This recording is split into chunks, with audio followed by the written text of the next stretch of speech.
உலகத்திலே நடந்த மிக மோசமான போர் பட்டியல்ல முதல் இடத்துல இருக்கிறது சீஜ் ஆஃப் லெனின்கிராட் அப்படின்னு சொல்லுவாங்க. கிட்டத்தட்ட 55 லட்சம் மக்கள் அந்த போர்ல சீஜ் ஆஃப் லெனின்கிராட் அப்படிங்கிற போர்ல கொல்லப்பட்டார்கள்.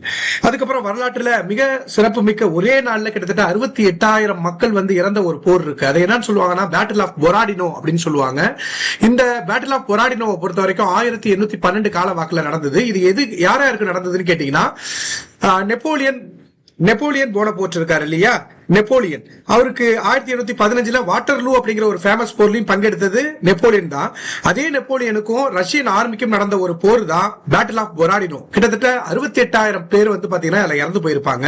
சோ அதே மாதிரி இந்தியாவில் நடந்த மிகப்பெரிய மற்றும் மிக மோசமான போர், அதாவது மோஸ்ட் பிளட்டியஸ்ட் பேட்டில் எதுன்னு கேட்டீங்கன்னா மூன்றாவது பானிபட் போரை சொல்லுவாங்க. அந்த மூன்றாவது பானிபட் போரை பொறுத்த வரைக்கும் அகமது ஷா அப்தாலிக்கும் இந்த சைடுல சதாசிவ ராவ் அதாவது மராத்தியர்களுக்கும் நடந்த ஒரு டெத்லியஸ்ட் பேட்டில் பாத்தீங்கன்னா மராத்தியர்களுக்கும் ஆப்கானியர்களுக்கும் நடந்த ஒரு டெட்லியஸ்ட் பேட்டில் எதுனா மூன்றாவது பானிபட் போர் 1761 நடந்திருக்கும். சோ இந்த மாதிரி மிக முக்கியமான கேள்விகள் நம்ம பார்க்க போறோம். அதுக்கு முன்னாடி ஒரு முக்கியமான நோட்டிபிகேஷன் என்ன அப்படின்னு கேட்டீங்கன்னா, இந்த சீரிஸ் இந்த 10 கேள்விகள் முடிஞ்சதுக்கு அப்புறம் அடுத்து பாத்தீங்கன்னா என்சிஆர்டி சீரிஸ் நம்ம ஆரம்பிக்க போறோம். அந்த என்சிஆர்டி சீரிஸ் பொறுத்த வரைக்கும் ஸ்கூல் ஸ்டூடெண்ட்ஸுக்கும் காம்படிட்டிவ் எக்ஸாம் ப்ரிப்பேர் பண்ணக்கூடிய மாணவர்களுக்கும் ரொம்பவே பயனுள்ளதா இருக்கும். சோ உங்களுடைய கருத்து ஏதாச்சும் இருந்தது அப்படின்னா நீங்க கமெண்ட் பண்ணலாம். சோ இன்னைக்கான முதல் கேள்வி ஆரம்பிச்சிடலாம். இது வரைக்கும் கிட்டத்தட்ட 8 சீரிஸ் பாத்தீங்கன்னா ப்ரீவியஸ் இயர் இம்பார்ட்டன்ட் கொஸ்டின் நான் போட்டிருக்கோம். சோ இன்னைக்கு பாத்தீங்கன்னா இந்த செட் ஆஃப் கொஸ்டின்ல லாஸ்ட் ஒரு 10 கொஸ்டின்ஸ் நம்ம பார்த்துட்டோம் அப்படின்னா இந்த சீரிஸ் பாத்தீங்கன்னா முடிஞ்சிடும். சோ இன்னைக்கான முதல் கேள்வி என்ன அப்படின்னு பாத்தீங்கன்னா, ஆல்ரெடி சொன்ன மாதிரி தான் third battle of Panipat was fought between, அதாவது மூன்றாவது பானிபட் போர் யாருக்கு இடையில நடந்ததுன்னு கேட்டீங்கன்னா அகமது ஷா அப்தாலிக்கும் மராத்தியர்களுக்கும். சோ ஆல்ரெடி சொன்ன மாதிரியே இந்த மூன்றாவது பானிபட் போர் எங்க நடந்ததுன்னு கேட்டீங்கன்னா 1761 ஜனவரி 14 நடந்தது. சோ யாருக்கு இடையில நடந்தது? மராத்தியர்களுக்கும் ஆப்கானியர்களுக்கும் நடந்த ஒரு போர். இது எப்ப நடந்ததுன்னு கேட்டீங்கன்னா 18ஆம் நூற்றாண்டுல நடந்த ஒரு மிகப்பெரிய மற்றும் டெட்லியஸ்ட் பேட்டில் எதுன்னா ரத்த கலவையான போர் எதுன்னு கேட்டீங்கன்னா இந்த மூன்றாவது பானிபட் போரை தான் சொல்லுவாங்க. ஓகேங்களா? இந்த மராத்தியர்கள் சார்பில் யார் அதை லீட் பண்ணதுன்னு கேட்டீங்கன்னா மராத்தியர்கள் சார்பாக அப்படின்னு கேட்டீங்கன்னா சதாசிவ ராவ் அப்படின்னு சொல்லுவோம். சதாசிவ ராவ் தான் மராத்தியர்கள் சார்பா நின்னாரு. இந்த சைடுல அப்தாலி பாத்தீங்கன்னா இருந்தாரு. அதுல அப்தாலி தான் ஜெயிச்சிருப்பார். முதல் பானிபட் போர் எப்ப நடந்ததுன்னு பாத்தீங்கன்னா 1526 பாபருக்கும் இப்ராஹிம் லோடிக்கும் நடந்திருக்கும். சோ இது பாத்தீங்கன்னா முகலாய சாம்ராஜ்யம் பாத்தீங்கன்னா வரதுக்கு இந்த போர் தான் காரணம், முதல் பானிபட் போர். சோ அதுக்கப்புறம் 1556 இரண்டாவது பானிபட் போர் நடந்திருக்கும், பிட்வீன் அக்பருக்கும் ஹெமுக்கும் நடந்திருக்கும். மூன்றாவது பானிபட் போர் 1761 இது யாரா இருக்கும் அப்படின்னு கேட்டீங்கன்னா அகமது ஷா அப்தாலிக்கும் சதாசிவ ராவுக்கும் நடந்திருக்கும். ஓகேங்களா? இதுதான் பாத்தீங்கன்னா 18ஆம் நூற்றாண்டில் நடந்த மிக மோசமான மற்றும் பிளட்டியஸ்ட் பேட்டில் சொல்லுவாங்க. அடுத்த கொஸ்டின் பாருங்க. The term fourth estate refers to, அதாவது நான்காவது தூண் அப்படின்னு எதை சொல்லுவோம் அப்படின்னு கேட்டீங்கன்னா முதல் 3 தூண்கள் உங்களுக்கு தெரியும். நான்காவது தூண் the பிரஸ், பத்திரிகை இல்லனா மீடியாவை தான் நான்காவது தூண் சொல்லுவாங்க. முதல் 3 தூண் என்னன்னு கேட்டீங்கன்னா ஃபர்ஸ்ட் சட்டமன்றம் லெஜிஸ்லேச்சர், அதுக்கப்புறம் நிர்வாகத்துறை எக்ஸிகியூட்டிவ், அதுக்கப்புறம் நீதித்துறை ஜுடிஷியரி. ஓகேங்களா? அப்ப சட்டமன்றம், நிர்வாகத்துறை, நீதித்துறை, பத்திரிகை, இதுதான் 4 தூண் அப்படின்னு சொல்றாங்க. ஓகேங்களா? இதுதான் ஒரு கவர்மெண்ட் பாத்தீங்கன்னா நடக்கிறதுக்கு மிக முக்கியமான அங்கங்களே. சட்டமன்றம் வேணும், அதை நிர்வாகம் பண்ண அதிகாரிகள் வேணும், அதுக்கப்புறம் நீதித்துறை வேணும், அதுக்கப்புறம் பத்திரிகையும் ரொம்ப முக்கியங்கிறாங்க. அடுத்தது Uri hydroelectric project is located in, Uri நீர்மின் திட்டம் எங்க செயல்படுதுன்னு கேட்டீங்கன்னா ஜம்மு காஷ்மீர்ல நடக்குது.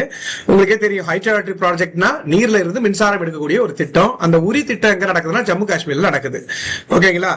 சோ ஆக்சுவலா ஜம்மு காஷ்மீர்ல பாராமுல்லா மாவட்டம் அங்க பாத்தீங்கன்னா ஜீலம் நதி ஓடுது. அங்க ஜீலம் நதிக்கு பக்கத்துல இருக்கக்கூடிய உரி டவுன்ல தான் இந்த ப்ராஜெக்ட் நடக்குது. ஓகேங்களா? அடுத்து பாருங்க, India switched to the decimal system of coinage. அப்ப இந்தியா எப்போ டெசிமல் சிஸ்டத்துக்கு மாறிடுச்சுன்னு கேட்டீங்கன்னா 1957 பாத்தீங்கன்னா India decimal system of coinage adopt பண்ணிச்சு. எப்போன்னு கேட்டீங்கன்னா ஏப்ரல் 1 1957. ஏன்னா அதுக்கு முன்னாடி பாத்தீங்கன்னா ஓல்டு சிஸ்டத்துல அனாஸ், பைஸ் இதெல்லாத்தையும் யூஸ் பண்ணுவோம். இது இந்த ரூபீஸ் பாத்தீங்கன்னா என்ன பண்ணுவாங்க, 100 பைசாவை பாத்தீங்கன்னா டிவைட் பண்ணிடுவாங்க. சோ அப்போ அதனால என்ன ஆகுன்னு கேட்டீங்கன்னா கரன்சி கால்குலேஷன் சிம்பிளர் அண்ட் யூனிஃபார்மா பாத்தீங்கன்னா இருக்கும். இங்க சிம்பிளா டெசிமல் சிஸ்டத்துக்கு எப்போ இந்தியா மாறிச்சுன்னு கேட்டா 1957 இருந்து மாறிச்சு. அடுத்து பாருங்க, Suez navigation canal links up the Mediterranean C with, Suez கால்வாய் இருக்குல்ல அது மத்திய தரைக்கடல் மற்றும் எந்த கடலோட இணையுது அப்படின்னு கேக்குறாங்க, ரெட் சி. சுயஸ் கால்வாய் அப்படிங்கிறது கிட்டத்தட்ட 190 கிலோமீட்டர் அந்த பாலைவனத்தை பாத்தீங்கன்னா ஒட்டுமொத்தமா வந்து பாலைவனத்தை வந்து வெட்டி ஒரு கால்வாய்களை செயற்கையா உருவாக்குனாங்க, சூயஸ் கால்வாய். இந்த சூயஸ் கால்வாய் வந்து மத்திய தரைக்கடலை செங்கடலோட இணைக்குது. ஓகேங்களா? சோ இது வந்து பாத்தீங்கன்னா ஆப்பிரிக்காவுக்கு வந்து யூரோப்புக்கும் ஏசியாவுக்கும் வந்து பாத்தீங்கன்னா ஈஸியான ஒரு ரூட்டா வந்து பாத்தீங்கன்னா இருக்கு. ஏன்னு கேட்டீங்கன்னா முன்னாடிலாம் ஏசியாவில இருந்து வந்து யூரோப்புக்கு போகணும், இல்லைன்னா யூரோப்ல இருந்து ஏசியாவுக்கு வரணும் அப்படின்னா ஆப்பிரிக்காவை சுத்தி தான் வரணும். சோ அது வந்து ரொம்ப செலவுகளை வந்து ஏற்படுத்தினுச்சு.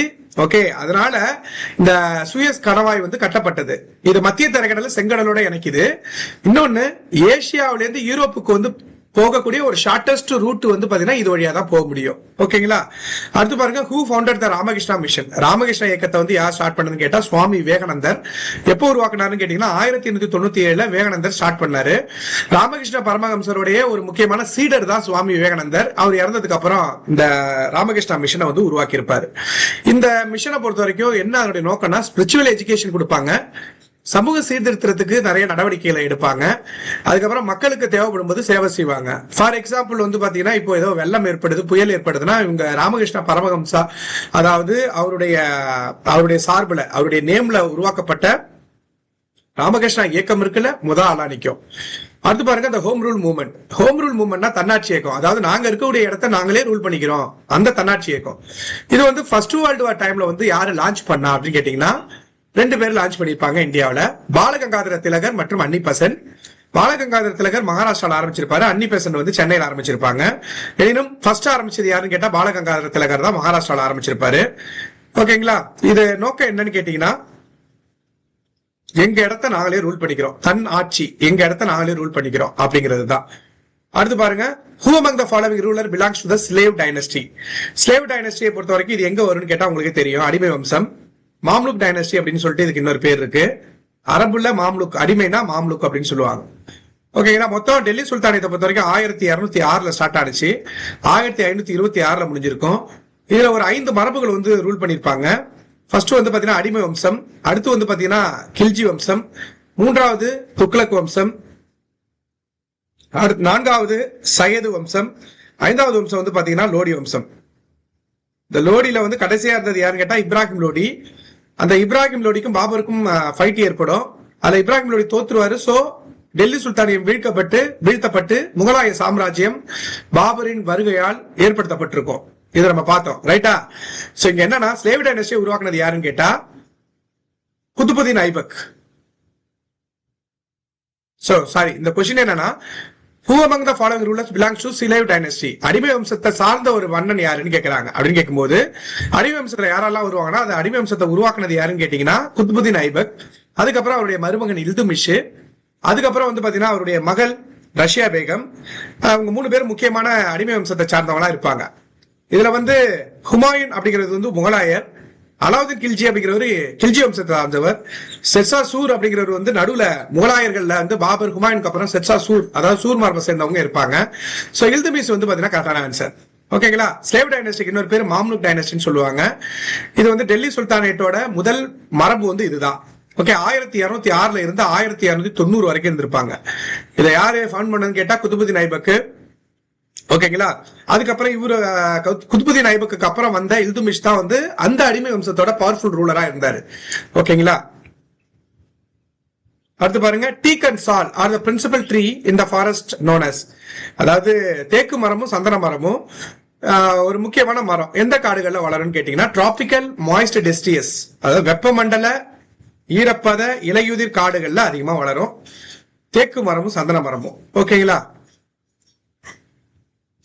Last question, to which personality did Gandhiji give the title Deen Bandhu. Deen பந்து அப்படின்னு காந்திஜிக்கு யாரு டைட்டில் கொடுத்தா அப்படின்னு கேட்டீங்கன்னா இந்த சார்லஸ் ஃப்ரேர் ஆண்ட்ரியூஸ், சிஎஃப் ஆண்ட்ரியூஸ், இவரு தான் காந்திக்கு வந்து தீன் பந்துன்னு கொடுத்தாரு. தீன் பந்துனா என்ன மீனிங்னா ஃப்ரெண்ட் ஆஃப் த புவர், அதாவது ஏழைகளுக்கு வந்து காந்தியை ரொம்ப பிடிக்கும், அது மாதிரி ஏழைகளுக்கு நிறைய உதவ நினைப்பாரு காந்தி, அதனால ஃப்ரெண்ட் ஆஃப் புவர், அதுக்கு பேரு தான் தீன் பந்து அப்படிம்பாங்க. அப்படின்னு தீன் பந்துன்னு சிஎஃப் ஆண்ட்ரியூ காந்திக்கு பேர் வச்சார். ஓகேங்களா? நன்றி, வணக்கம். ஏதாச்சும் டவுட் இருந்ததுன்னா கமெண்ட் பண்ணுங்க. நம்ம அகாடமில ஜாயின் பண்ணணும் அப்படின்னா 9952787085 இந்த நம்பரை கான்டாக்ட் பண்ணி நீங்க அட்மிஷன் என்ரோல் பண்ணிக்கலாம். நன்றி, வணக்கம்.